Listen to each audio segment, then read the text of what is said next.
आदाब, नमस्कार। आज गुफ्तगू में जो मेहमान मेरे साथ मौजूद हैं, उनकी ज़िंदगी आपके लिए प्रेरणा से भरी हुई है। एक किताब की तरह है उनकी ज़िंदगी। हर उस बच्चे के लिए, हर उस युवा के लिए जो सपने देखता है और सोचता है कि मैं बड़ा परेशान हूँ, बड़ा तकलीफ़ में हूँ, गरीबी में हूँ, कैसे अपने सपनों को पूरा करूँगा। वो भी सुनहरे पर्दे पर जाने का सपना, मुंबई जाने का सपना। हालांकि मैं कई बार गुफ्तगू कार्यक्रम में कहता हूं कि भारत एक ऐसा देश है जहां 80 से 90% बच्चे शुरुआती दौर में सुनहरे पर्दे पर जाने का ही सपना देखते हैं, फिर बाद में धीरे धीरे धीरे अपनी अपनी लाइन पकड़ लेते हैं। हमारी कहानी भी वही है, आप में से बहुत लोगों की कहानी वही होगी। खैर, आज जिस शख्सियत की हम बात करने जा रहे हैं, उनका जीवन बहुत संघर्षों से भरा हुआ है और साथ ही साथ जिस तरीके से उन्होंने अपने अंदर अदाकारी को भरा या स्किल्स को डेवलप किया, वो भी जानने समझने जैसा है। आप सोचिए, कोई साइकिल रिक्शा चलाता हो, चांदी का काम करता हो, घर में बहुत दिक्कतें हों और बहुत छोटी उम्र में अपनी माँ को भी खो दे। ऐसी शख्सियत कितनी मेहनत करता होगा जब वो नेशनल स्कूल ऑफ ड्रामा जाता है, वहाँ से फिर मुंबई जाकर संघर्ष करता है और एक के बाद एक शुरुआती दौर से ही जब भी कोई किरदार करता है, लोगों के जहन में छप जाता है।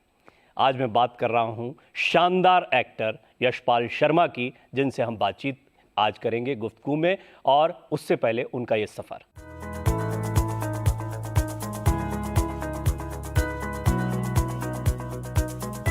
यशपाल शर्मा थिएटर और फिल्मी दुनिया के जाने माने अदाकार, जिन्हें अपने दमदार किरदारों और अदाकारी के लिए जाना जाता है।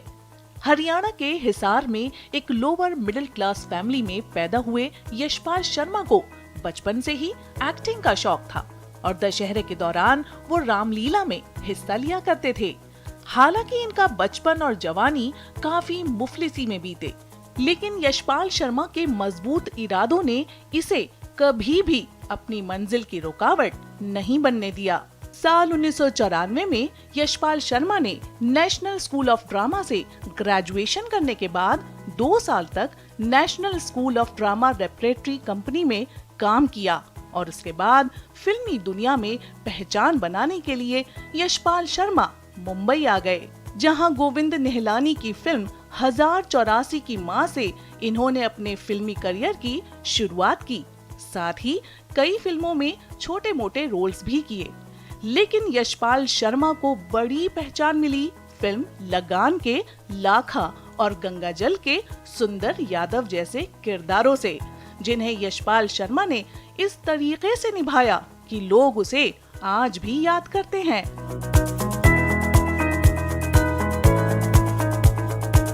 थिएटर और फिल्मों के साथ ही यशपाल शर्मा वेब सीरीज और रीजनल फिल्मों में भी काम कर रहे हैं। साथ ही साल 2022 में इनकी फिल्म दादा लक्ष्मी को बेस्ट हरियाणवी फिल्म का नेशनल अवार्ड भी दिया गया।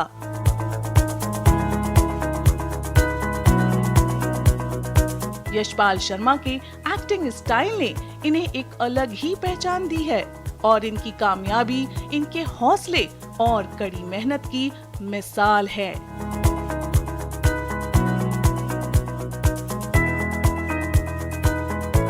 तो आपने देखा यशपाल शर्मा जी का सफ़र जो है वो संक्षिप्त में देखा। आज थोड़ा विस्तार से जानने की कोशिश करेंगे। सबसे पहले यशपाल जी, बहुत बहुत आपका खैर मकदम स्वागत करता हूं मैं गुफ्तगू कार्यक्रम में।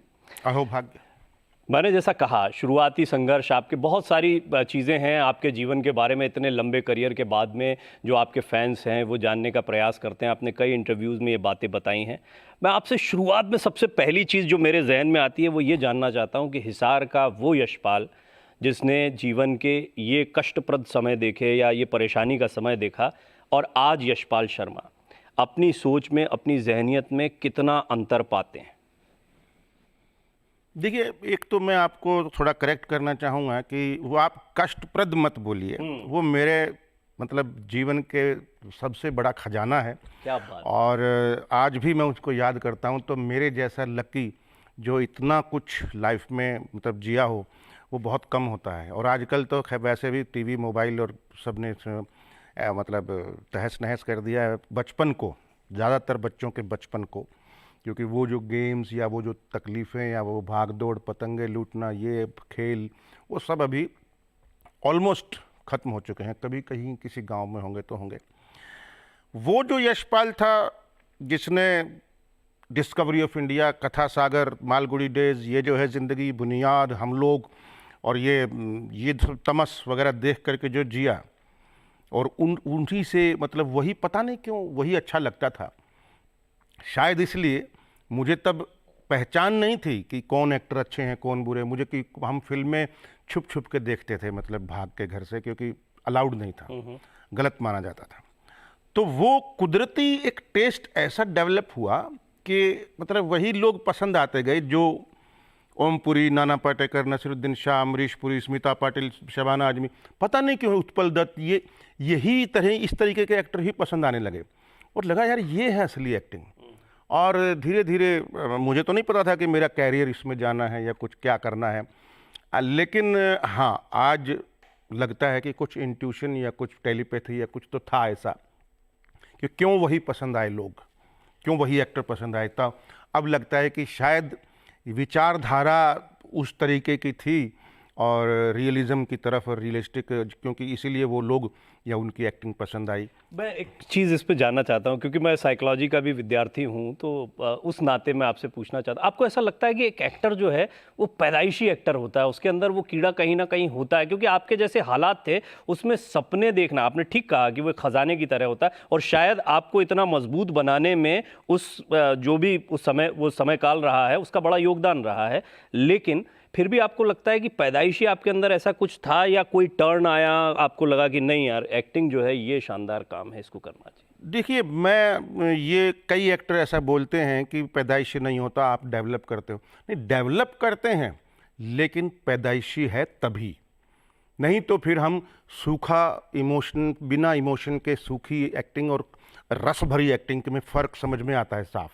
तो वो पैदाइशी था उनमें, तभी उसको किसी गुरु ने या किसी डायरेक्टर ने तराशने का काम किया। लेकिन अगर पैदाइशी ही कुछ नहीं है, अगर मेरा गला ही मतलब गर्दभ गान वाला है, तो मैं कितनी भी प्रैक्टिस कर लूँ सारे गामा की, कितना भी गुरु लगा लो मेरे पीछे, मैं गधा हूँ तो गधा हूँ, घोड़ा नहीं बन सकता।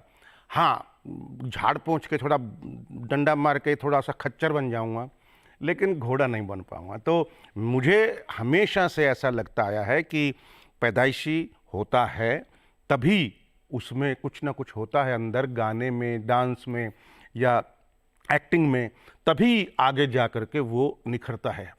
मुझे नहीं लगता कि किसी ऐसे व्यक्ति में निखार आ सकता। फिर कितना ही एनएसडी करवा लो, कितनी ट्रेनिंग करवा लो, कितना ही फिल्में करवा लो, आप देखें नहीं कितने एक्टर फिल्मों में जो एक दो फिल्में करके। मेरे ज़हन में जो एक्चुअली जो अगला सवाल आ रहा है वो बिल्कुल इससे जुड़ा हुआ है। एक आलोचनात्मक नज़रिया हो जाता है आप लोगों का कि आप जब दूसरे की एक्टिंग देखते हैं, या कई अन्य लोग होते हैं जो शायद उतने तैयार नहीं होते हैं, उसको देखकर आपके मन में ये आता है कि एक्टर अच्छा है नहीं। और इंडस्ट्री में ऐसा बहुत कुछ चल रहा है कि जहाँ पर सारे अच्छे एक्टर्स को काम मिल गया हो, ऐसा भी नहीं है, और सारे जो लोग प्रसिद्ध हो गए वो बहुत अच्छे एक्टर हों, ऐसा भी नहीं है। बिल्कुल बिल्कुल सही बात है। और ये देखो, मैं मंझा हुआ एक्टर आपने बोला, मैं वो तो नहीं मानता हूँ अपने आप को कि मंझा हुआ, क्योंकि अभी बहुत कुछ करना है। मैं सच बताऊं, क्योंकि मैंने क्वांटिटी नहीं चुनी, क्वालिटी चुनी, इसलिए मैं बहुत कम काम कर पाया हूँ। और अभी भी मैं कतई भाग दौड़ में नहीं हूँ, अच्छे अच्छे प्रोजेक्ट आने हैं, कर रहा हूँ, लेकिन सेलेक्टेड। तो मंझा हुआ नहीं हूँ, लेकिन हाँ सीख रहा हूँ। क्योंकि आप एनएसडी और प्रोफेशनल एक्टिंग से निकले हुए थे, तो शुरुआती दौर से ही थे आप, क्योंकि दर्शक भी जानते हैं लाखा का किरदार जो है आपका बड़ा मशहूर हुआ। लगान, मतलब लगान फिल्म अपने आप में इतनी बड़ी, और उसमें अगर देखा जाए तो पैरेलल सबसे बड़ा रोल अगर दिखाई देता है आमिर खान के बाद, तो वो लाखा का रोल दिखाई देता है, इसमें कोई दो राय नहीं है। लाखा के किरदार से आपको पहचान मिली जरूर, लेकिन उससे पहले आप बहुत सारा काम कर चुके थे। आप 1084 की माँ कर चुके थे, आप शायद शूल भी उससे पहले कर चुके थे, और भी कई, मुझे लगता है 10-11 फिल्में आप उससे पहले कर चुके थे। 4-5 फिल्में कर चुके थे, मतलब। लेकिन गोविंद निहलानी की 1084 की, सारे श्याम बेनेगल की समर, शूल, अर्जुन पंडित, ऐसी एक आध और थी बस। जी, तो ये जो फिल्में थी, इसके बाद में लाखा क्या आपके जीवन का टर्निंग पॉइंट आप मानते हैं, या आपको लगता है कि लाखा नहीं कुछ और भी किया होता तो यशपाल शर्मा इसी तरह से कार्य करता रहता? नहीं, कुदरती ऐसा होता है कि लगान ने बहुत बड़ा रोल प्ले किया है मेरी लाइफ, टर्निंग पॉइंट 100% मैं मानता हूँ। उसके बाद गंगा जल, जो जिस तरीके का फेम जी जो मिला है लगान और गंगा जल को, गंगा जल पब्लिक के बीच और लगान इंटरनेशनली नेशनली हर तरह से बहुत ही उम्दा फिल्म थी और एक आइडियल मतलब पाथ ब्रेकिंग फिल्म थी कि टीम वर्क के साथ कैसे एक फिल्म बना सकते हैं या कैसे एक काम करता है टीम वर्क। और मैंने अपनी फिल्म जो बनाई तो मैंने लगान से ही इंस्पिरेशन लिया था और आशुतोष गोवारिकर और आमिर खान की जिस तरीके से जुड़ करके पूरी टीम को साथ लेकर के चले थे और मतलब सारा कुछ दांव पे लगा दिया, मतलब पूरा कहीं कंप्रोमाइज़ नहीं किया किसी भी मामले में। 1 महीना शेड्यूल बढ़ गया लेकिन उन्होंने किया, ख़त्म करके ही आए। AR रहमान को वहाँ बुलाया, जावेद अख्तर को वहाँ बुलाया, वहीं लिखा गाना उन्होंने चले चलो वहीं कंपोज किया, क्योंकि बाकी जो रिज़ल्ट देख चुके थे वो पूरे रशेज़ वगैरह उनको लग गया था कि ये फिल्म बवाल करने वाली है, तो उन्होंने कहीं भी कंप्रोमाइज़ नहीं किया। सोचिए AR रहमान का पूरा एक हवाई जहाज़ में इंस्ट्रूमेंट आए थे मद्रास से और वहाँ भुज में वहाँ लगाए उन्होंने और वहाँ जबरदस्त मैनेजमेंट रहा हो जो बहुत कमाल का मैनेजमेंट। ये मैनेजमेंट की क्लासेस में हाउ मेकिंग ऑफ लगान सिखाई जाती है। एक फिल्म है मेकिंग ऑफ लगान, पैशन ऑफ डेजर्ट, उसको लोकार्नो में अवार्ड मिल चुका है, मतलब बेस्ट फिल्म का। आप सोचिए मेकिंग ऑफ लगान ही इतनी पॉपुलर है। आपने कितना मैनेजमेंट सीखा उससे? मैंने बहुत कुछ सीखा और मैंने सारा अपनी फिल्म दादा लक्ष्मी में उसका झोंक दिया और मैंने 5.5 साल में फिल्म बनाई, लेकिन मैंने कंप्रोमाइज़ नहीं किया। वो भी एक कहानी है, पूरी किताब लिख सकता हूँ मैं। कहीं कंप्रोमाइज़ नहीं किया, कास्टिंग में, इसमें, म्यूज़िक में, कोई कॉस्ट्यूम डिज़ाइनर में, हर चीज़ मैंने एक्टर्स ढूंढने में मुझे मतलब पूरी परफेक्ट चीज़ें ली। मेरा बेटा भी एक्ट कर सकता था उसमें क्योंकि परफेक्ट एज थी, परफेक्ट सब कुछ था। लोगों ने भी कहा, प्रोड्यूसर तक ने, मेरा को प्रोड्यूसर तक ने कहा, राइटर ने कहा, सब दोस्तों ने कहा कि रामपाल बल्हारा जी जो मेरे बेस्ट एग्जीक्यूटिव प्रोड्यूसर रहे हैं, उन्होंने भी कहा, क्योंकि वो उनकी मैं ज़्यादा मानता हूँ। मैंने लेकिन माना नहीं, मैंने कहा नहीं, मेरा बेटा बॉम्बे में पैदा हुआ है, उसको देसीपना और आवाज़ के अंदर वो नहीं है जो चाहिए, हरियाणवी, और चलने फिरने अंदाज में हर तरह से, मतलब ऐसा थोड़ा सा है बच्चा मेरा, तो मैं नहीं चाहता कि मैं उसके साथ अन्याय करूं। बिल्कुल ठेठ बच्चा, बिल्कुल गरीब, जिसके पिताजी की एक पैर नहीं है, मोबाइल की दुकान चलाते हैं, 15-20 हज़ार रुपये महीना कमाते होंगे, उसका बेटा है जो बच्चा था, उसको मैंने मेन रोल में लिया और उसने कभी कैमरा फेस नहीं किया था। तो ये बच्चों का तो खैर अब ठीक है, उनके पास एक अपॉर्चुनिटी होती है और आपने इस पर विचार किया, ये भी बहुत कम लोग करते हैं। आजकल तो मैं जद्दोजहद देखता हूँ कि जल्दबाजी रहती है कि कब बच्चों को लॉन्च कर दिया जाए। लेकिन मुझे ये बताइए कि लगान जो है वो आपके लिए बड़ा ब्रेक था और बड़ा प्लेटफॉर्म भी था, आमिर खान जैसे स्टार उसमें काम कर रहे हैं। मैं आपसे ये ज़रूर जानना चाहूँगा कि वहाँ पर उस दौरान आपको क्या इस तरह के कुछ इंसिडेंसेस हुए, कुछ ऐसी चीज़ें आपकी कनेक्ट हुई कि जिसमें आपको लगा कि यशपाल शर्मा जो है वो एक नई दुनिया में आया है, बड़े लोगों के बीच आया है, या कुछ मज़ेदार किस्से उस समय जनरेट हुए आपके? देखिए, अगर कोई हरियाणा के एक गांव से, छोटी सी जगह से जाता है, चपड़ासियों के मोहल्ले से, अगर एक बंदा अगर ट्रेनिंग करके किसी तरीके से कोई कई कॉम्प्लेक्सेस, इन्फीरियरिटी कॉम्प्लेक्सेस झेल करके अगर एक इतने बड़े प्लेटफॉर्म पे पहुंचा है, और जाते ही पहली फिल्म गोविंद निहलानी, दूसरी श्याम बेनेगल, तीसरी राम गोपाल वर्मा, चौथी राहुल रवेल, ये करता है, और फिर आशुतोष गोवारिकर, तो इतनी बड़ी जगह पर पहुंचने के बाद कुछ तो लगता है ना कि मतलब यार पता नहीं कैसे लोग होंगे, कौन होंगे। सन्नी देओल के साथ, मनोज वाजपेयी के साथ, आमिर खान के साथ, और जया बच्चन और नंदिता दास के साथ, इन सब के साथ काम, रघुवीर यादव, ये सब एकदम से मिले वहाँ। तो एक बार तो लगता है कि पता नहीं आमिर खान कैसा बिहेव करेंगे यार, इतने बड़े स्टार हैं, कास्टिंग तो हो गई है, लेकिन पता नहीं हमारा रोल ना कट जाए, ये वो फलाना ढिकड़ा करते थे। Mind blowing. मैं इसलिए बोलता हूँ आमिर खान इज़ माई, जिसको मैं सुपरस्टार मानता हूँ, मेरे लिए बेस्ट व्यक्ति है वो, एज ह्यूमन बीइंग भी और एज एन एक्टर भी। बात कौन सी याद रहती है आपको उनकी, या कोई ऐसा किस्सा जो आप लोग? जमीन पे बैठ के धोतियाँ पहनी हुई है, बंडी पहनी, हंसी मजाक करना, कपड़े कागज़ के कप में चाय पीना, वही चाय हम साथ में, और गोलगप्पे खाना, घूमना फिरना, हंसी मजाक करना, क्रिकेट खेलना, बहुत कुछ याद, मतलब बहुत यादें हैं। और सबसे बड़ी बात, आमिर खान और आशुतोष गोवारिकर ने शायद इंटेंशनली एक बात की कि हम जाते थे पैकअप के बाद, पूरे बदन पे मिट्टी जमी होती, क्योंकि धूल बहुत थी, गर्मी बहुत थी, पसीने से धूप जलती थी, हम काले हो गए थे। बंडी उतारते थे तो लगता था बंडी पहनी हुई है। तो जब नहाते थे बाथरूम में, शॉवर लेते थे, तो पूरी मिट्टी उसमें जाती थी। तो करने के बाद थोड़ी देर बाद, खाना वाना खाने के बाद, हम 2-3 घंटा बैठ के ताश खेलते थे पूरी टीम, क्योंकि एक टीम रहे, उनके पास टाइम नहीं होगा तो ना तो ये लड़कियों के चक्कर में पड़ेंगे, ना किसी झगड़े में पड़ेंगे, ना किसी से नफरत करने का कोई लफड़ा। इतना बढ़िया मैनेजमेंट कि मतलब सब लोग बिजी रहते थे टीम में ही पूरा दिन। तो वो टीम को ही रिप्रेजेंट करना था, तो टीम को बनाने का प्रयास इस तरीके से बिल्कुल LPCC बनाई गई, लगान प्लेइंग कार्ड्स क्लब। और उसने, मैंने वहीं ताश खेलना सीखा, जितना भी खेला मैंने। तो वहाँ पर ताश खेले, और उसके बाद सुबह सुबह उठ के जाते थे, क्योंकि फिल्म के अंदर ऐसा दिखाना था कि इन्होंने पूरी रात प्रैक्टिस की है, आंखें और बदन जो है वो मतलब ऐसे हुए पड़े हैं प्रैक्टिस करके।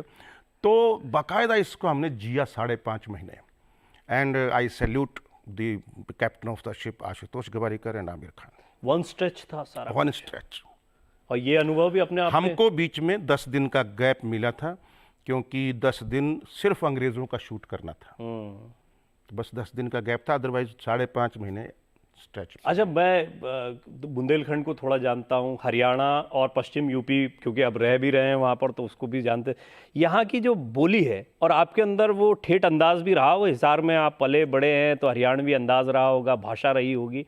ये शुरुआती दौर में कितना चुनौतीपूर्ण रहा, और कैसे आपने फिर इसमें अपने आप को ढाला कि आप किसी भी किरदार में जाएं और आपका अंदाज जो है वो ऐसा ना लगे कि यशपाल शर्मा हरियाणा से आकर इस किरदार को कर रहा है? नहीं, देखिए, मैं तो उसको बुरा नहीं मानता हूँ, क्योंकि कम से कम अंग्रेजी टच तो नहीं है ना। मतलब मैं कईयों को तो हिंदी स्क्रिप्ट पढ़ना ही नहीं आता है इस इंडस्ट्री में। मैं तो I am proud of that कि मैं, हिंदी मेरी बहुत अच्छी है, और मेरा कहीं भी मुझे कोई वो नहीं है। जब मैं NSD से निकला था तो थिएटर इतना कर चुके हैं हम, कि अलग अलग किरदार इतने कर चुके हैं कि हमको ये नहीं है कि हमारा एक्सेंट आ रहा है, क्योंकि इतना हिंदी के इतने नाटक कर चुके हैं कि मैं क्या बताऊं, और स्पीचेस भी। तो उसमें अपने आप को इतनी प्रैक्टिस तो करनी पड़ती है कि आपका एक्सेंट ना आए, और लेकिन अगर थोड़ा सा आ भी जाए तो I am proud of that. ये भी मुझे बताइए, आप मिट्टी है जी, मेरी ज़मीन है, मेरा जन्म स्थान है, और अगर वो मेरे साथ हल्का सा टच में है और रहे तो मुझे कोई गिला नहीं। ये शुरुआती दौर में जो आपका एक तो खास तौर पर गंगा जल वाला किरदार, जो देखता है आज भी वो इसमें इतना डूब जाता है कि ये है यशपाल शर्मा, दिमाग में ये रह जाता है। लाखा है, लाखा का किरदार मिक्स वाला है, बाद में एकदम से एक हीरोइक फील भी आ जाता है। लेकिन ये गंगा जल ने तो आपको उसके लिए फिल्म फेयर अवार्ड भी मिला, और ये भी एक बड़ी उपलब्धि थी उस दौर में। तो नेगेटिव किरदार आना एक एक्टर के लिए, तो कोई भी किरदार आए वो बहुत महत्व का। आपने जिन लोगों का जिक्र किया, पंकज जी का जिक्र किया, इरफान भाई हैं, या अभी हाल में कई एक्टर्स को हम देखते हैं जिन्होंने बहुत अच्छा काम किया। आपके साथ में कोई ऐसा टैग या कि नेगेटिव किरदार ही यशपाल शर्मा को मिलेंगे, या इससे बचने का कोई प्रयास आपने अपने जीवन में किया? बहुत किया। मैं क्यों? मैं अपने आप को, मैं जब मोनोटोनस हो जाए, मैं तोड़ना चाहता हूँ अपने आप को, और वो सिचुएशन अभी भी है, अब है ज़्यादा, क्योंकि अब मुझे लगता है कि मेरी एक्टिंग खराब होती जा रही है, क्योंकि जितना करना था, जैसा करना था वो कर चुका। तो अभी मुझे लगता है कुछ नया या कुछ चैलेंजिंग, या अपने आप को पूरा, जैसे अभी 4 तारीख से मेरी एक फिल्म शुरू होने वाली है, तो मैं उसमें अपने आप को एज फिजिकली भी चेंज करने वाला हूँ पूरा। और मैं तब तक, मैंने एक फिल्म भी आई, मैंने मना कर दी, मैंने कहा नहीं, अभी बीच में कोई काम नहीं करूँगा। बॉडी वगैरह नहीं, बॉडी बनानी नहीं, खराब करनी है। तो करेक्टर ही ऐसा नहीं, तो है। वजन बढ़ाएंगे, कम करेंगे? कम करेंगे। अच्छा, मतलब कम है ही, लेकिन उसमें बढ़ाना नहीं है। बाल सफ़ेद करने जो ओरिजिनल होंगे, और क्योंकि अभी डाई बंद कर दूंगा मैं 15-20 दिन जो आगे हैं जी। तो बताइए ना इस प्रोजेक्ट के बारे में, अगर बता सकते हैं दर्शकों को, तो किस तरह का? हाँ, फिल्म का नाम है धावक, और ये एक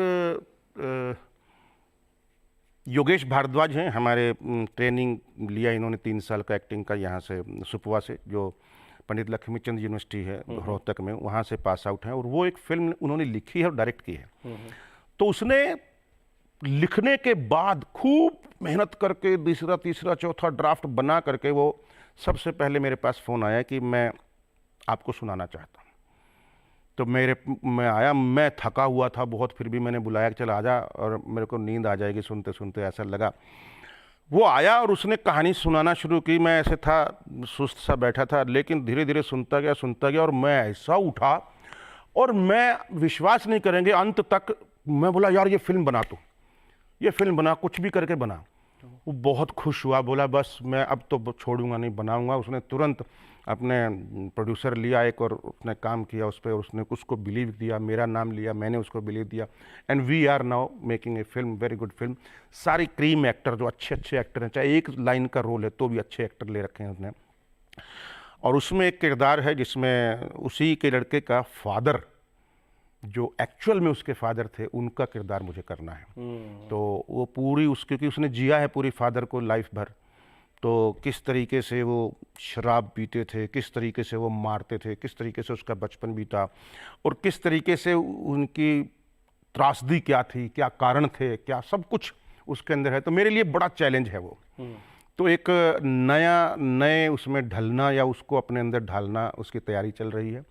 और मेरे ख्याल से पैरेलल कितने, let us hope for the best. जी, पैरेलल कितने प्रोजेक्ट आप अभी कर रहे हैं और कितना चूजी हैं अपने? नहीं, मैंने अभी कोई भी प्रोजेक्ट आएगा कुछ दिनों के लिए। अभी मेरा वेलकम 3 का शूट चल रहा है, अभी तीसरा शेड्यूल ख़त्म किया है, 50% फिल्म हो गई है, लेकिन बाकी है अभी बहुत, नवंबर में शूट होगा। और दूसरा रेड 2 है, अजय देवगन के साथ वो किया है अभी, जो मेरे ख्याल इसी साल रिलीज़ है, और वो उसमें भी एक बड़ा अच्छा रोल है। ये 2 बड़े प्रोजेक्ट और 2 बड़ी वेब सीरीज़ हैं, काफ़ी बिग बजट की। एक है दुपहिया, अमेज़ॉन प्राइम पे आएगी, वो अभी 2-3 महीने में आ जाएगी। कॉमेडी है और बहुत कमाल के एक्टर हैं, लापता लेडीज़ वाले और कुछ और काफ़ी। जी। तो एक है सिविल लाइन, ये सोनी पे आएगी। ये बहुत बड़ी एक वेब सीरीज़ है, लार्ज बजट की पूरी। तो ये 2 मतलब मेजर तो मैं इन्हीं को ही मानता हूँ। बाकी कुछ फिल्में हैं लो बजट की, जिसमें काफ़ी मेन रोल हैं, या वो चल रहा है, हो रहा है। एक धूड़ फिल्म है जो राजस्थानी फिल्म है, एक दानवम एक फिल्म है, इन दोनों में लीड रोल है। और भी 1-2 फिल्में जो को अभी बताया मैं कर रहा हूँ, या 1-2 भी शूटिंग होने वाली हैं जिसमें लीड। कुल मिला के अच्छे खासे व्यस्त हैं। हाँ, मतलब लेकिन एक के बाद एक। जी। ऐसा नहीं कि आज 2 दिन यहाँ शूटिंग किया, इसका दूसरे चौथे दिन वहाँ किया, किसका। एक टाइम पे एक प्रोजेक्ट करता हूँ मैं, दूसरा बीच में नहीं। क्या मानते हैं आप कि इतना काम करने के बावजूद, आज भी कर रहे हैं, एक लंबा समय बीत गया है, फिर भी लोगों के जहन में वो आपका गंगा जल और लाखा जो है वो बैठा रहता है? ऐसा क्यों होता है? ये फर्स्ट इंप्रेशन की वजह से है या आप कुछ और इसका? नहीं, मैं कारण बताता हूँ सीधा। 2 फिल्में हैं टीवी के इतिहास में, एक तो गंगा जल और एक सूर्यवंशम। ये हर हफ्ते आती हैं, और इतने लोग देख चुके हैं, गंगा जल हर हफ्ते में 2 दिन, कई बार तो 2 बार। और लगान भी थी, लेकिन लगान क्यों नहीं देखते लोग ज़्यादा? क्योंकि वो टीवी पे नहीं आती है ज़्यादा। 15 अगस्त को आएगी, 26 जनवरी को आएगी, बस उसके अलावा नहीं ज़्यादातर। तो इसीलिए वो ज़्यादा जहन में घुसा हुआ है। और फिर क्या है कि कोई हिट हो जाए ना प्रोग्राम, कोई एक रोल, तो लोग ना फिर वैसा ही एक्सपेक्ट करते हैं, और प्रोड्यूसर भी वैसा ही रोल देने की कोशिश करते हैं। और मैंने उसके बाद फिर वैसे रोल मना कर दिया। थोड़ा टाइम किया, अपहरण किया, उसके बाद भी 1-2-3 फिल्में की वैसी, लेकिन उसके बाद फिर मैंने मना कर दिया। फिर मैं सिंह इज़ किंग या नीली छतरी वाले, अगर किसी ने देखा हो तो that was my one of my favourite as an actor, आता था जी पे, जो बहुत 1-1 घंटे का फिल्म टाइप ही था वो। तो इस तरीके की फिल्में, वेलकम टू सज्जनपुर। मुझे चीज़ बहुत बड़ी मज़ेदार याद आई आपके विषय में कि आप प्रोफाइलिंग में या पोर्टफोलियो बनाने में बहुत ज़्यादा बिलीव करने के बजाय आप डायलॉग्स को रटने में और उसको सामने रखने में ज़्यादा दिलचस्पी रखते रहे, और आपको लगता है कि उससे एक अदाकार का जो स्किल है वो ज़्यादा सामने आती है। नहीं, मैं रट्टा लगाने में तो कभी विश्वास नहीं किया मैंने। अब मैं तो रटाफिकेशन को बहुत ही गलत मानता हूँ एक्टर के तौर पे, अगर बल्कि मैं कभी डायलॉग याद ही नहीं करता हूँ। हाँ, फैमिलियर होना चाहिए, सिचुएशन क्या है दैट इज़, वो लार्जर दिमाग में होना चाहिए। चाल ढाल, बॉडी लैंग्वेज क्या है, ये किस तरीके से बात, ये वो ज़्यादा इंपॉर्टेंट है। डायलॉग तो हो जाएंगे, डायलॉग सेकेंडरी है। मैंने इसीलिए बोला ना, सात्विक पहले, वाचिक बाद में, आंगिक बाद में। तो ये चीज़ें इसलिए मैं डायलॉग कोई बहुत लंबी स्पीच हो ना तब थोड़ा सा याद करना पड़ता है, लेकिन उसको भी मैं अपने हिसाब से, ताकि ऐसा ना लगे कि ये डायलॉग याद किया हुआ है, अंदर से निकला है, मेरे शब्द हैं, वो ऐसा लगे। और अगर आपने गंगा जल देखी हो, लगान देखी हो, या अपहरण देखी हो, अब तक 56 देखी हो नानावल, तो आपको लगेगा कि ये वाकई में एक डिफरेंट याद रह जाते हैं आपको ये सब डायलॉग? याद रहते हैं? नहीं, भूल जाते हैं? हाँ, कोई एक आप तो याद रहता हो? नहीं, आप सुनिए मत। आप समझ गए कि मैं क्या चाह रहा हूँ? नहीं। एक आध कोई ऐसा डायलॉग जो आपको लगता हो कि ये लाइफ की फिलॉसफी को भी बताता है, जो कभी कभी जैसे हम बातचीत करते हुए मैंने देखा है कि कई ऐसे डायलॉग्स होते हैं जो आम लोग भी बातचीत में इस्तेमाल करते हैं, तो फिर आपके तो अपने खुद बहुत सारे डायलॉग्स हो गए। नहीं, आपने फिलोसफी की बात की तो चलो मैं एक लाइन बोल देता हूँ। राउडी राठौड़ फिल्म का है ये जी। अक्षय कुमार का डबल रोल था, एक अंदर हॉस्पिटल में, एक मेरे सामने खड़े हैं, तो उनको ये डायलॉग है। 100 साल जिंदा रहने के लिए जरूरी नहीं कि 100 साल की उम्र हो, एक दिन में कुछ ऐसा काम कर जाओ जिससे दुनिया तुम्हें 100 साल तक याद रखे। ये आदमी जो अंदर डेथ बेड पर पड़ा है, ये मैंने नहीं, उसने कहा है। बस ऐसे कुछ है। क्या बात है, एकदम आप बदल गए उस किरदार में चले गए।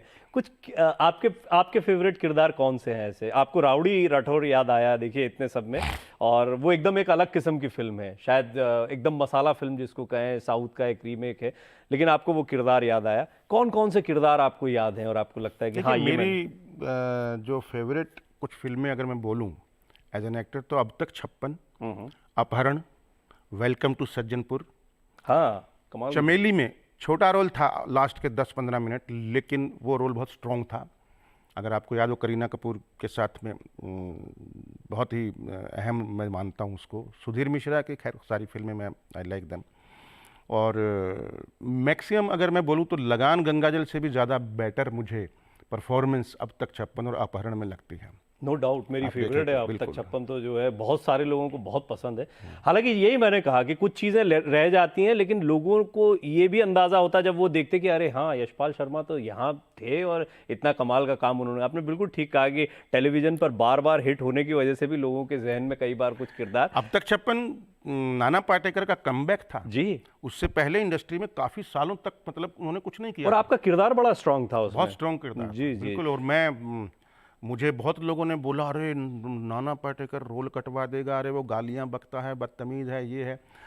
लेकिन मैं सच बताऊं, उससे बेटर कोई एक्टर और उससे जैसा इंसान मैंने नहीं देखा अपनी लाइफ में। एज एन एक्टर भी, एज ह्यूमन बीइंग भी, he is so down to earth और इतना रिस्पेक्ट देने वाला। कौन बोलता है गालियां बकता है, मारता है, क्या है, करता है?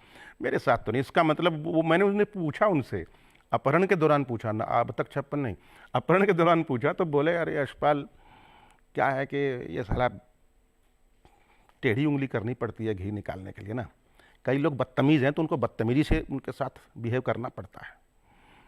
मैंने कहा ठीक है, इसका मतलब जिनको मारा वो बदतमीज हैं।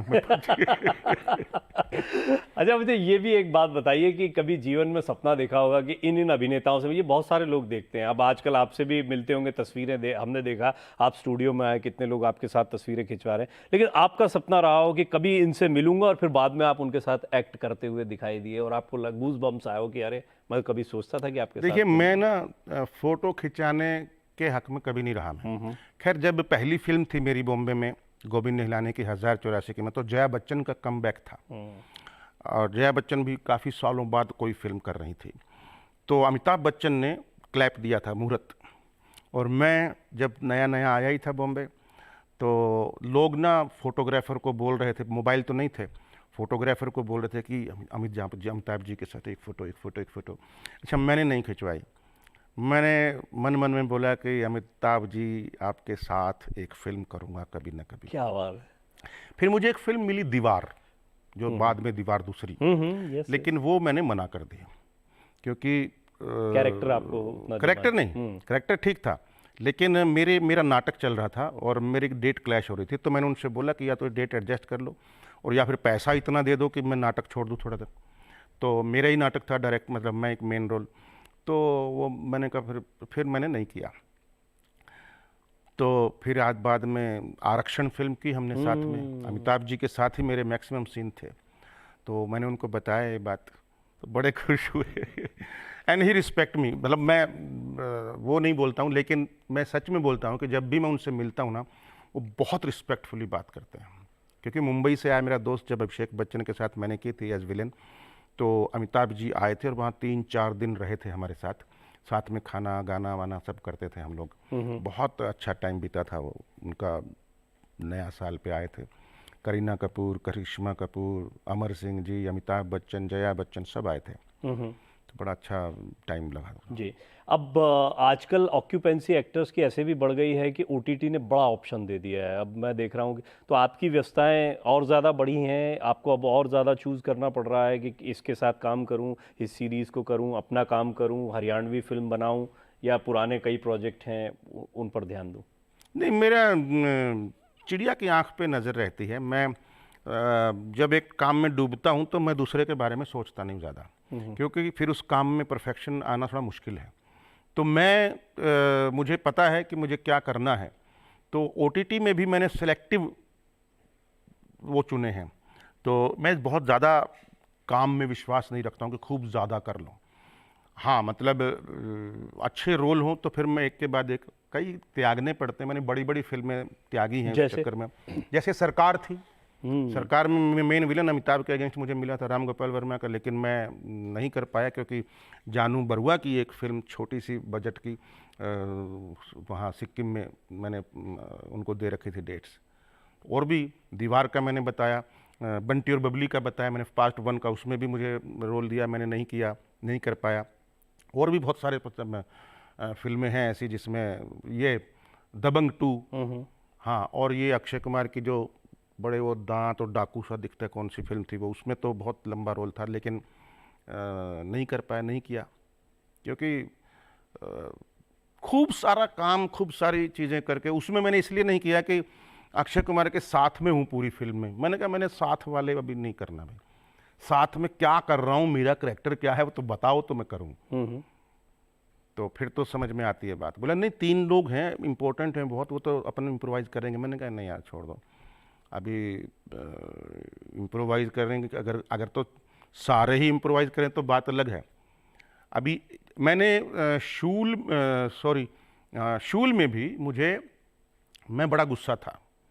मैंने कहा यार विलन के पीछे खड़े हैं, ये करें, मुझे नहीं करनी ऐसी फिल्म। मैं बहुत गुस्सा, मैं वहाँ फेमस हो गया था कि ये रेबेलियन हो गया है, और ये मतलब सारे डायरेक्टर को, सबको, मतलब ई निवास था डायरेक्टर उसका, राम गोपाल वर्मा प्रोड्यूसर थे। लेकिन आप देखिए उस गुस्से का अंजाम देखिए, ई निवास ने मुझे 3 बार बाद में कास्ट किया, एक वेब सीरीज़ में भी जो अभी आज चल रही है, सोनी पे है शायद, कौन सी ये योर ऑनर पार्ट 1 उसमें है, और फिर एक फिल्म थी दम में भी लिया, और एक और फिल्म में भी कास्ट किया था, लेकिन मैं नहीं कर पाया।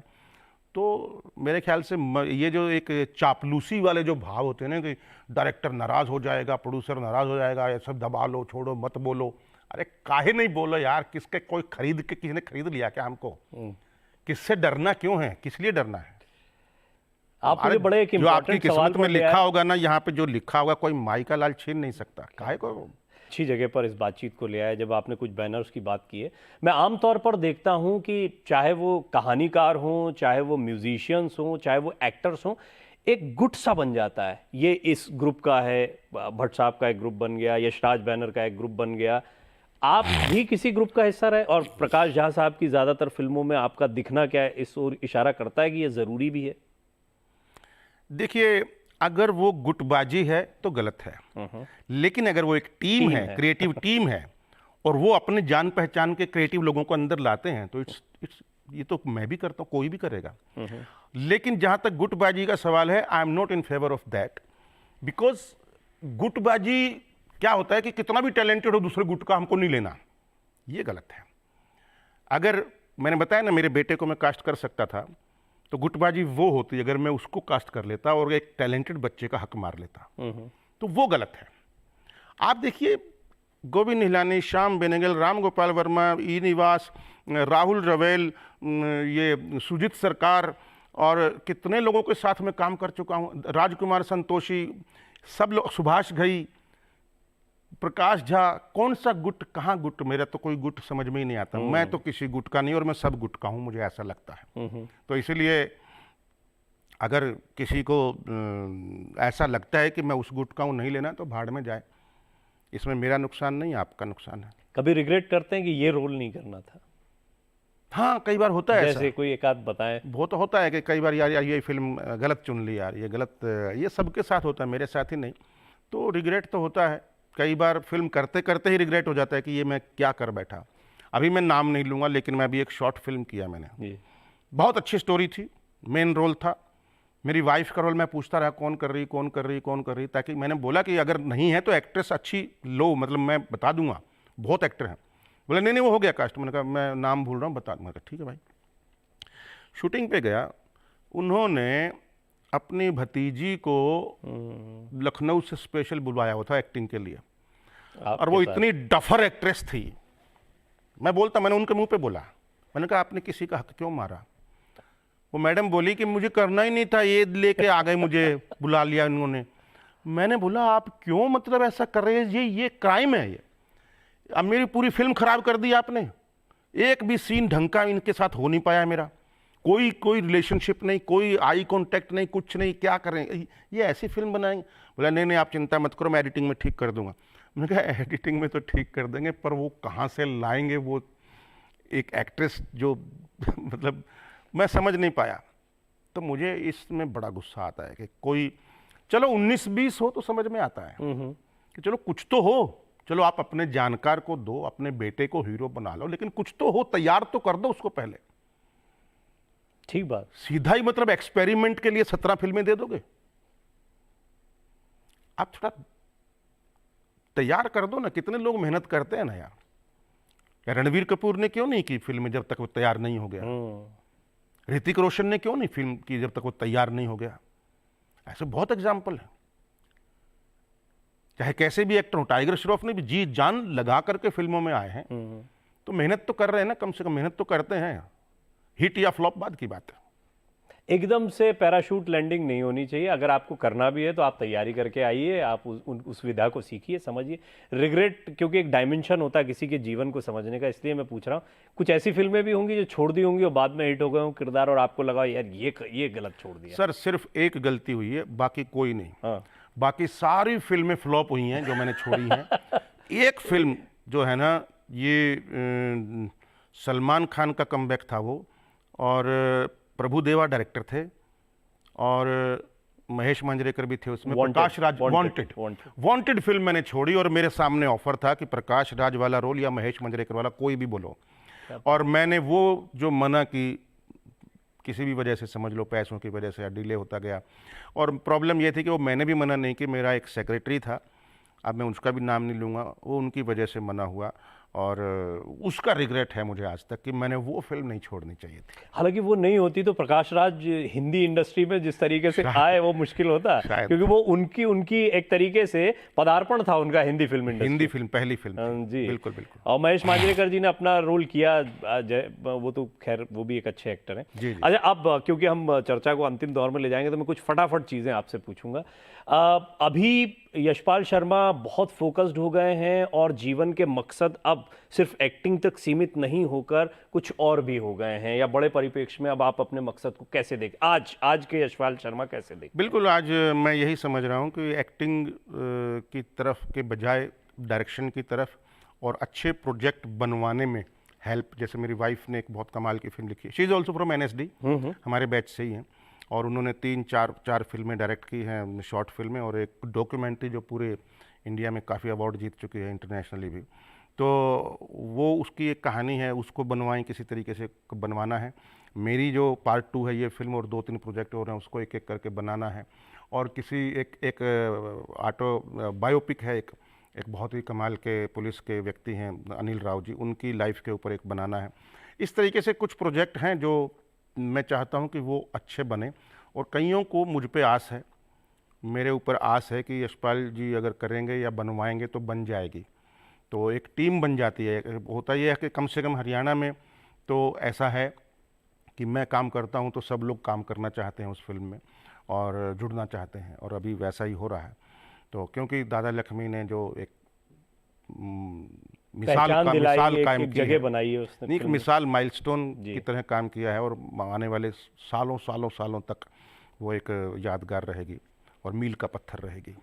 तो इसलिए मुझे लगता है कि डायरेक्शन में और प्रोजेक्ट अच्छे बनाने तो में। आप रीजनल पर फोकस करने वाले हैं, मतलब रीजनल सिनेमा आपको, नहीं, और खासतौर पर हरियाणवी? रीजनल के 2-3 प्रोजेक्ट हैं, उसके अलावा तो हिंदी। हम्म। क्योंकि मैंने ये देख लिया कि रीजन में, खासकर हरियाणा में, आपके कमाई नहीं हो सकती क्योंकि बहुत छोटी टेरिटरी है। तो इसलिए वो बहुत लिमिट दर्शक हैं, तो बहुत ज़्यादा कमाई नहीं हो सकती है। और या तो फिर बिल्कुल लो बजट में बना के फिर अगर कोई ऐसी बवाल चीज़ बना दे, लेकिन वो लो बजट में मेरे से बनती नहीं। क्योंकि मैंने दादा लक्ष्मी भी बनाई तो कम से कम 3 करोड़, 3.25 करोड़ रुपए खर्चा हुआ था, जो कि पूरा नहीं हुआ है। लेकिन उसने जो फिल्म ने दे दिया है तो वो उसमें भी आपके जैसा एक्टर, आपके जैसा निर्देशक वो अपनी कॉस्ट पे हो, नहीं तो इसकी कॉस्ट कितनी जाती बहुत है। बिल्कुल बिल्कुल वो तो कोई 7 और करोड़ बना रहा होता तो नहीं, और भी उत्तम आई सिंह कैन जी। अंडरस्टैंड कि वो बहुत भारी पड़ता नहीं, उसके आप म्यूजिक देखिए, उत्तम सिंह जी ने किया। जी जी। जो कि अभी मैं रास्ते में ही सुनता भी आ रहा था गाड़ी में, वो आपके ड्राइवर वो भी सुनता है पूरा दिन।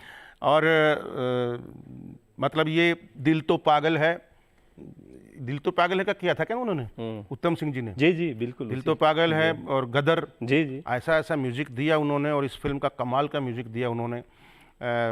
अपने माला डे हैं कॉस्ट्यूम डिज़ाइनर जो रुदाली फिल्म की, जी।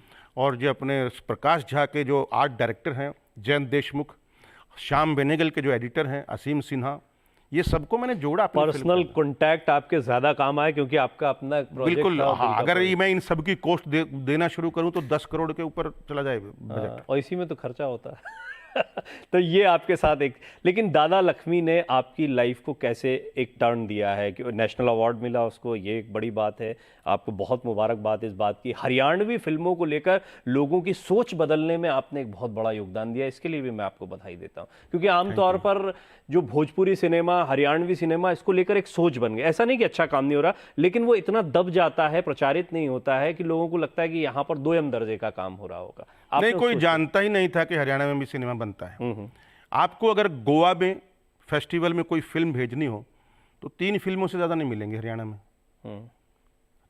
तो आप वो देखिए कि उस लायक कितनी फिल्में हैं। एंड आपको मैं बताना भूल गया, कांस में भी मेरी फिल्म का वो हो चुका है 2021 को। 2021 में ये था, सेकंड लहर चल रही थी इसकी, कोरोना की। तो वहाँ फिजिकली कोई भी नहीं गया था, उन्होंने वो किया था ऑनलाइन।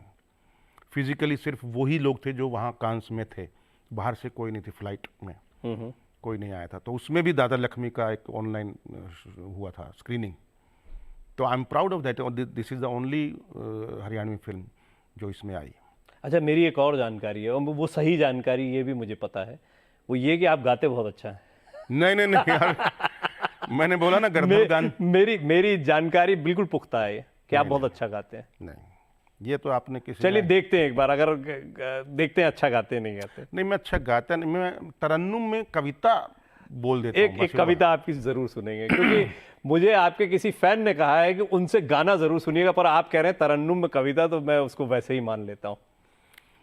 देखिए, मेरे फेवरेट कवि हैं कुछ, खासकर ओम प्रकाश आदित्य हैं, कुंवर बेचैन जी हैं, और हरिओम पवार हैं, और एक बदायूं के क्या नाम है उनका, वो भी बड़े अच्छे कवि हैं, उनकी डेथ हो चुकी है, सॉरी मैं अभी नाम याद नहीं आ रहा है।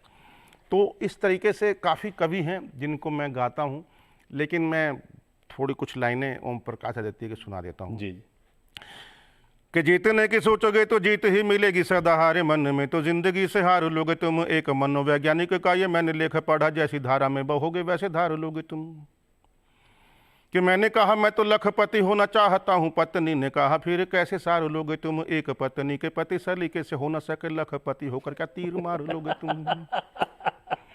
बहुत लंबी कविता है, इतना ही काफ़ी है। अच्छा, मैं आपसे जब मिला और कई आपके किरदारों को देखता हूँ और किया, ऐसा नहीं कि आपने नहीं किया, पर मुझे ऐसा लगता है कि आपके अंदर की कॉमेडी को या आपके जो कॉमिक किरदार है उनको ज़्यादा बाहर लाने की ज़रूरत है। अभी सीरियस रोल आपके कई रहे, नेगेटिव रोल्स कई रहे, डराने वाले रोल्स कई रहे, लेकिन आपके अंदर कॉमिक टाइमिंग बहुत है।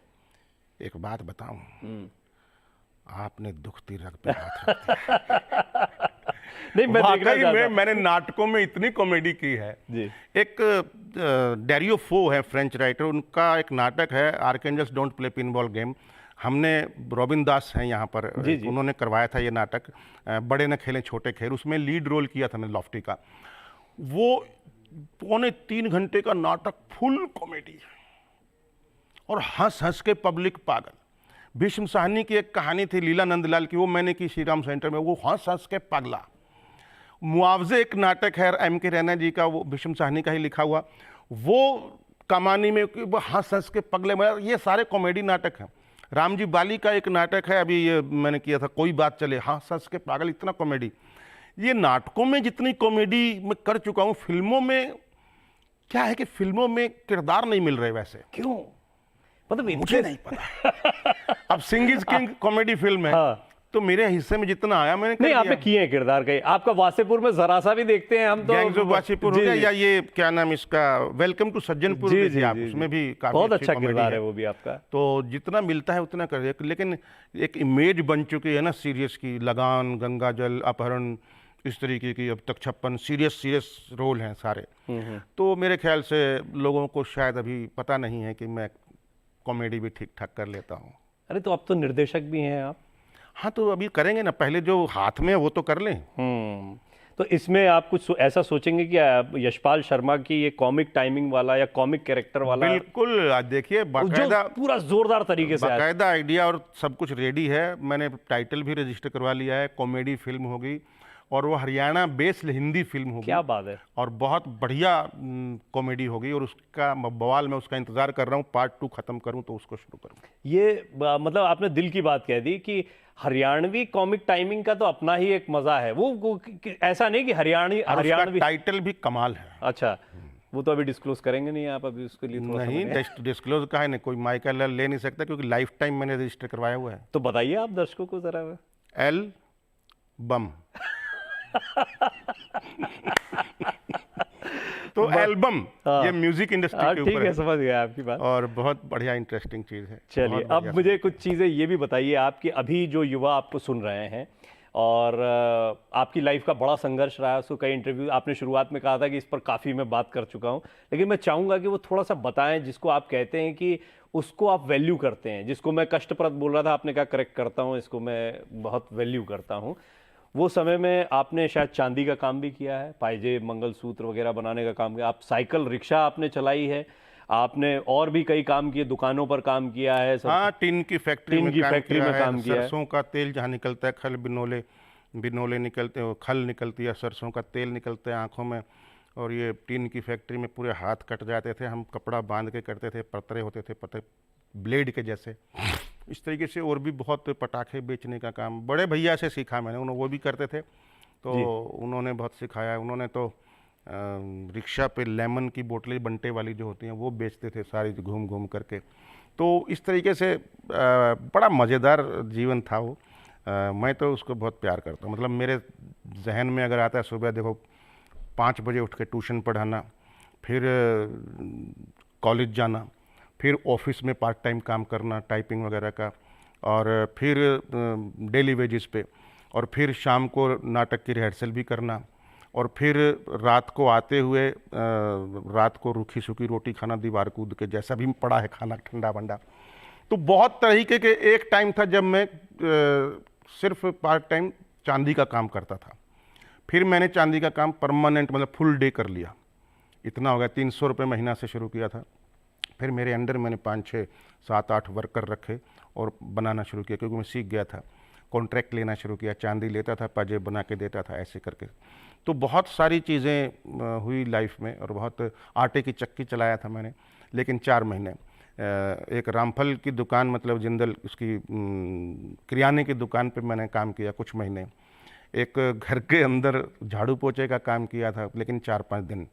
तो इस तरीके से पार्ट में करता रहा, लेकिन सबसे लंबा जो काम किया था वो चांदी का काम किया था। ये मजबूरी भी थी आपकी या कई बार आपको लगता था कि सीखने के लिए भी कई बार हम चीज़ों नहीं को नहीं, सीखने के लिए, अरे सीखने के लिए क्या पैसा मिलना चाहिए था उस वक्त, तो जो पैसा मिल जो जाए। पैसा मिले जहाँ मिले। और खेत खलियान भी खोद डालते थे आप, मैंने सुना 50-50 रुपए के लिए आप जो 50 रुपए के लिए पूरा पूरा एकड़ टाइप मतलब था। 2 लोगों ने खोदा था पूरा, हाथ में छाले वाले पड़ गए थे, लेकिन 50 का नोट दिख रहा था, तो लिया हमने उससे खरीदवा अच्छा, करके। बहुत से लोग ये सोचते हैं यशपाल शर्मा ये जो किरदार मेरे साथ बैठे हैं, इनका जीवन इसलिए भी महत्वपूर्ण है क्योंकि बहुत लोगों को ये गलतफहमी रहती है कि अगर फिल्म इंडस्ट्री में जाना है तो पहले माँ बाप का सशक्त होना बड़ा ज़रूरी है, उनके पास पैसा होना बड़ा ज़रूरी है।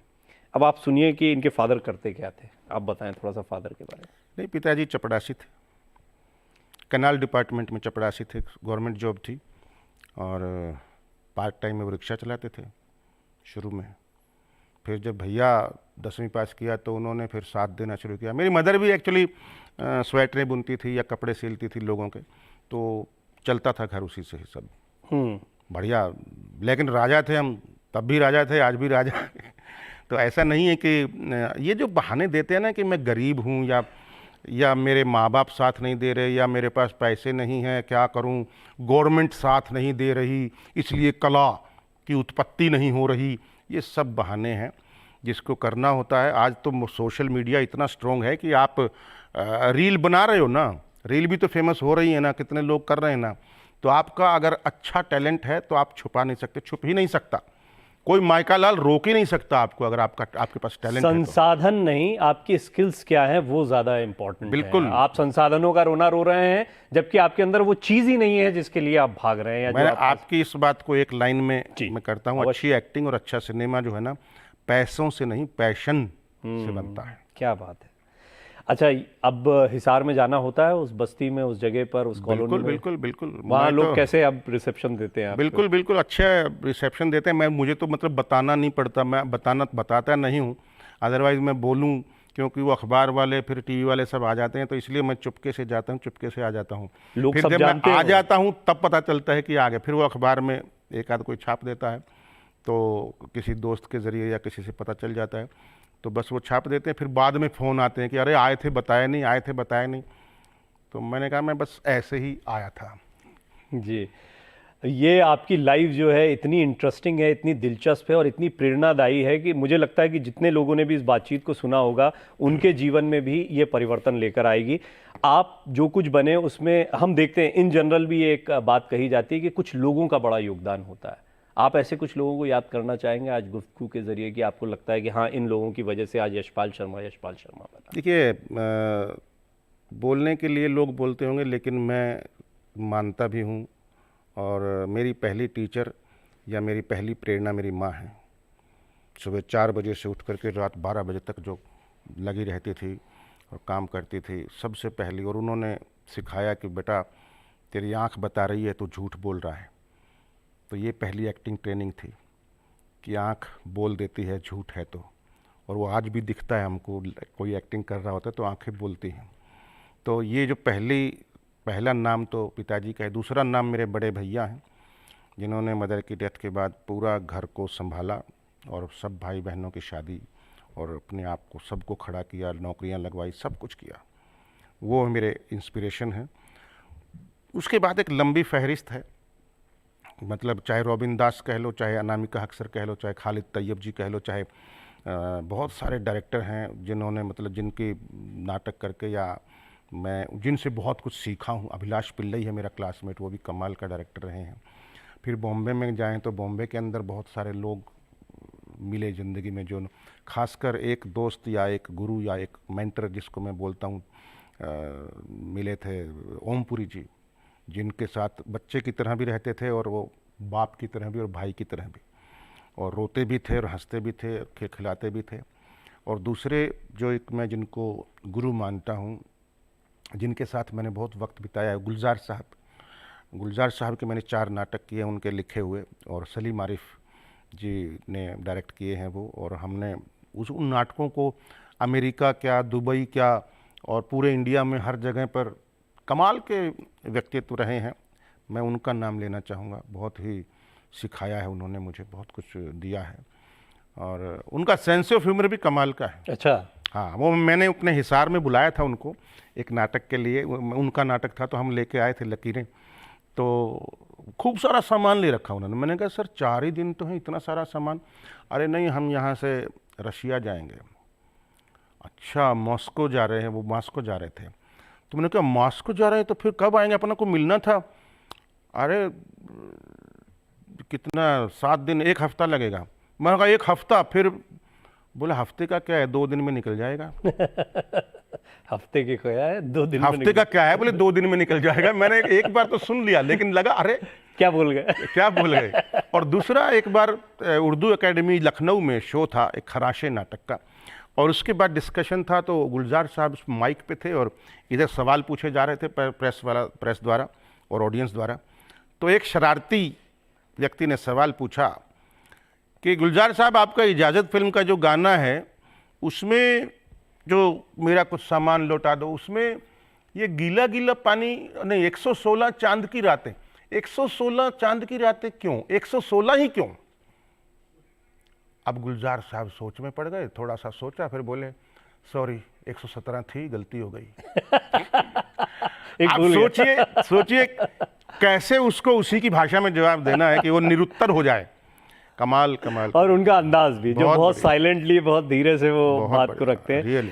अच्छा, चलते चलते अब अंत में, क्योंकि आपको कई लोग बहुत अच्छा एक्टर मानते हैं, एडमायर करते हैं, आप किनको एडमायर करते हैं, या आपको आज के दौर में कौन से एक्टर्स या एक्ट्रेसेस पसंद? अच्छा, मैं एक बार जिनका नाम लेना चाहूँगा, मैं उनका भी एक लास्ट नाम रह गया है, क्योंकि मुझे घर भी जाना है। और प्रतिभा मेरी वाइफ जो है जी। वो जितना मैंने 5-6 साल लगाए इस फिल्म के अंदर, तो मैं परिवार से दूर रहा मैक्सिमम 90% टाइम।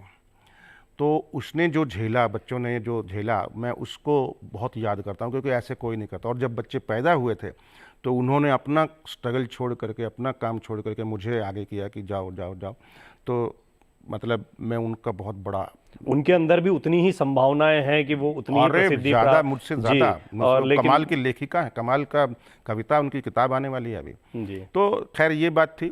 आपका स्पेक्ट्रम बहुत बड़ा, मैं समझ गया। आप एक खैर एक्टर हैं, आप जिंदगी जीते हैं, लेकिन आपका स्पेक्ट्रम बहुत बड़ा है। आप हर तरह की चीज़, हर मिजाज को पकड़ने की आपके अंदर सलाहियत है। मुझे बहुत अच्छा लगा आपसे बात करके। Thank you. मैं उम्मीद करता हूँ कि आपको भी अच्छा लगा नहीं होगा। परवीन, मैं तो ये बोलता हूँ कि यार कैसे ये कितना टाइम निकल गया आपसे बातचीत करते करते, पता ही नहीं चला। क्या फ्लो है आपके सवालों का। थैंक यू भाई, थैंक यू सो मच।